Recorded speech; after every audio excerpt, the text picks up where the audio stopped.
property taxes a lot lower. Bill Dawson's voted to raise them. He was one of the move our commissioners' court meetings to not in the evenings, to where we have to take off work during the day.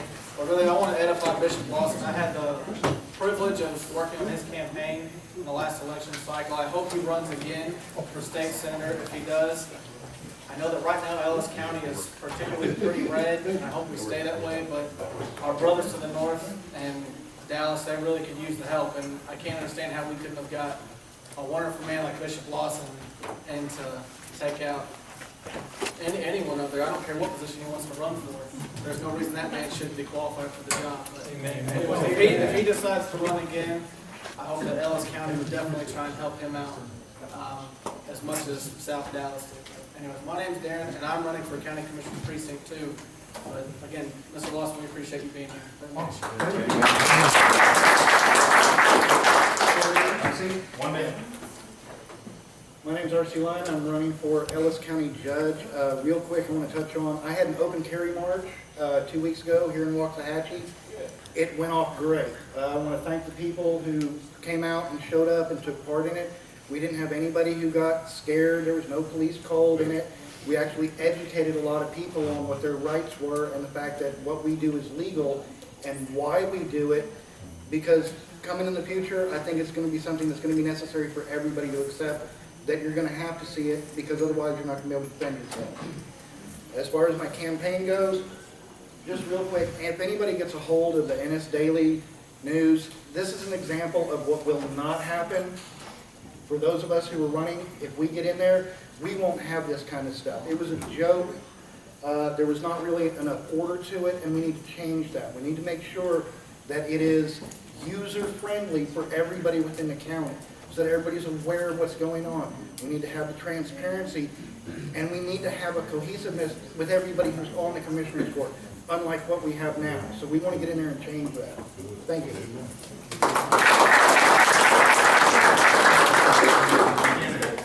Running for something? Go for it. My name is Tim Bernanke. I'm also running for County Commissioner Precinct 2 in Ellis County. Keep this short and sweet. I'd like to just tell you we had a real neat time earlier today. It was a 5-hour session with some folks, giving us some training on things we need to do as candidates in order to be able to win our elections. It's very fast. The bottom line on the whole thing, after all this information and all the right bullet points and things we have to do and have to be done and all that, I think we need another year to tackle on the time we've got in order to get it done. It's pretty undaunting what they lay out. There's going to be a lot to do. We're going to need support. We're going to need some financial support. We're going to need support from just bodies, and they'll be coming down the road, be asking for it. People that can volunteer to walk for us and things like that, and call people. There's going to be a lot that has to happen in order to take this court back over and make it a court for the people again.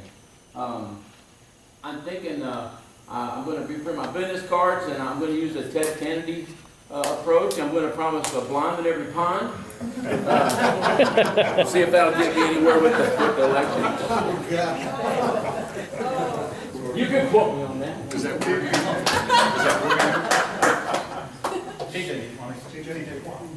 my name's TJ Fabi. I'm running for Texas State Representative. I think what we saw here tonight is a good illustration of what you get in candidates.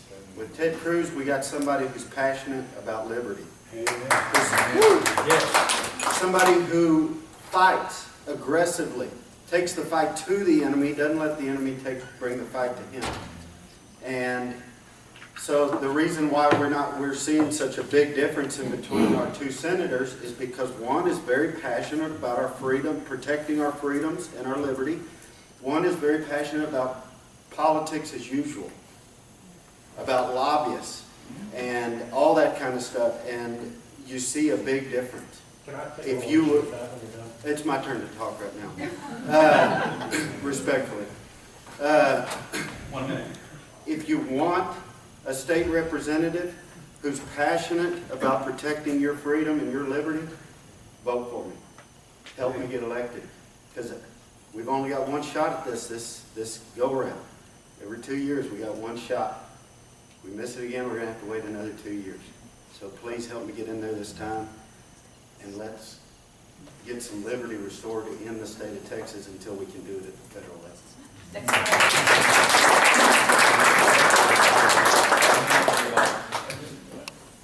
Your contrast between the two senators and what Colin and I do is very important to us. We don't do it because we make a lot of money. We do it because we're passionate, believe in what our boss does.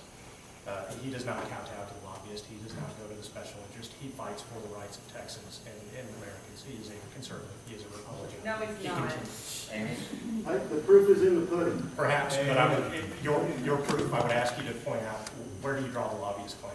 I would point to his record if you have an issue about where. Because I know how Washington operates. Do you have a specific? I don't have to. Ted Cruz is also in Washington. Wouldn't you be Because we all susceptible to know the same under how that guy? Washington and Austin and the Ellis County Courthouse operate. I think you should be We all know respectful. how it operates.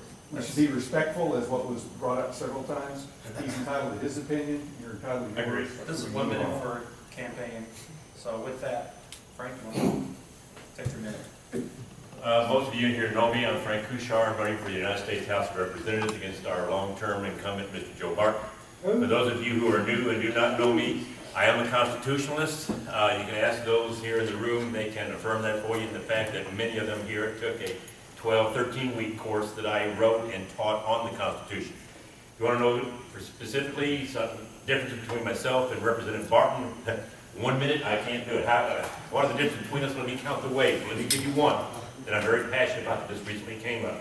How many here are familiar with the parental parent, or the Parent Rights Amendment that's been proposed? How many? Just a few. I have a weekly e-newsletter. I wrote about this a couple of weeks ago entitled, Who's Your Daddy? You can go to my Facebook page, you can go to my campaign website, and you will see the link to it there.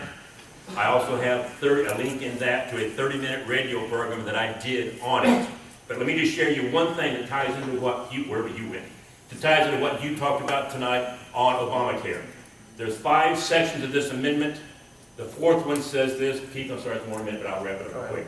The 4th section says this.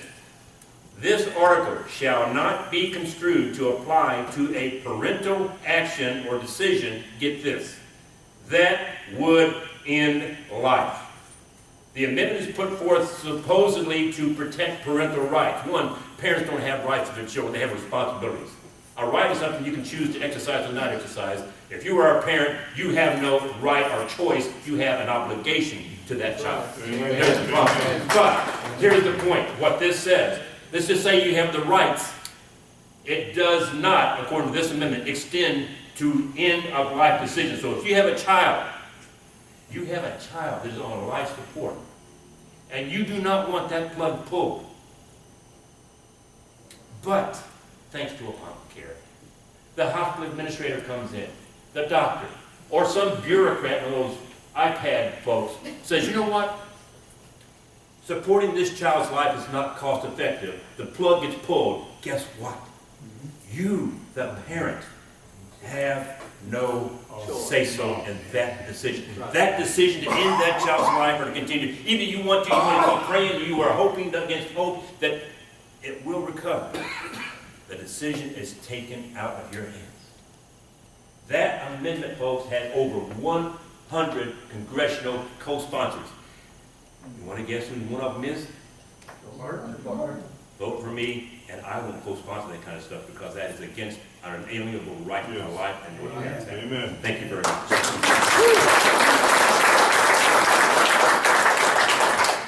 Was this a good use of your time for the last 2 hours? I'm Dave Vance. I'm running for County Commissioner Precinct 4. I'm glad to see some Ogilla people or new Ogilla people in here. Right now we have a problem with that. Just like we're losing control of our federal government, we've almost lost control of our local government here in the county. Back in 2006, $10,000 pay increase. My commissioner voted for himself.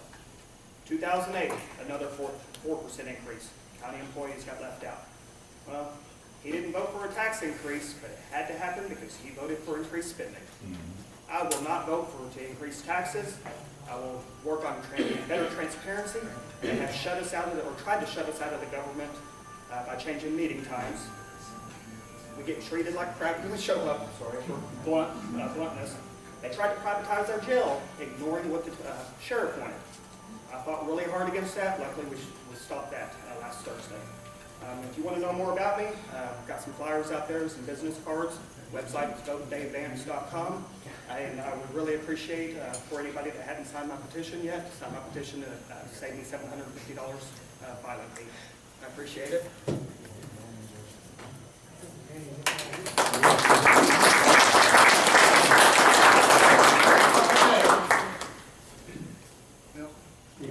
I just want to make a very brief encouragement for the Ellis County Republican Party fundraiser. I have had the opportunity recently to talk to our Lieutenant Governor face to face. I have not talked to Louis, but I think he'll do. I think you will enjoy the contrast between the two candidates, and Mr. Gomert will be most refreshing. He's a heck of a fireball. You don't want to miss it. Now, these candidates that are here tonight, many of them have sign-up sheets to get them on the ballot. I encourage you to see them, help them, RC is holding up right now, help them get on the ballot. They need our support. These people are true conservatives, and they want to carry your message to the various legislative bodies that they're going to. I just have real 30 seconds. TJ forgot to mention that he has a fundraiser next Friday. Really cool thing. Go to tjfabby.com, buy a ticket or 5, and help him out that way.